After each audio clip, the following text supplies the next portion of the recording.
किसी भी व्यक्ति को अपनी भाषा को मर्यादित रहना चाहिए और ऐसे शब्दों का या ऐसे मुहावरों का भी प्रयोग करना कोई आवश्यक नहीं है जिससे आपका कन्वे हो, किसी के भावनाओं को चोट पहुँचे। बाकी राजकुमार भाटी जी ने सार्वजनिक रूप से माफ़ी मांग ली है, अपने पूरे प्रकरण को एक तरह से एक्सप्लेन किया है।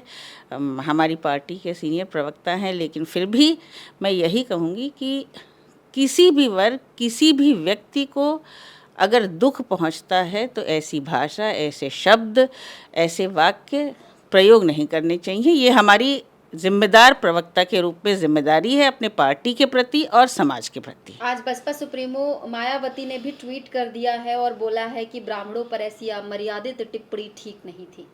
किसी भी इंसान पर अमर्यादित टिप्पणी स्वीकार्य लोकतंत्र में नहीं होनी चाहिए। हमारे कई पार्टी के लोगों ने भी इस पे मुखर रूप से लिखा है और राजकुमार भाटी जी ने स्वतः आकर ये स्वीकार किया है कि उनकी जो भाषा शैली थी या जो वाक्य थे जिसका प्रयोग उन्होंने किया, उनका बिल्कुल भी ऐसा इरादा नहीं था कि वो किसी को भी दुख पहुंचाएं, किसी के सम्मान को ठेस पहुंचाएं। वो एक संदर्भ प्रसंग में बात कर रहे थे।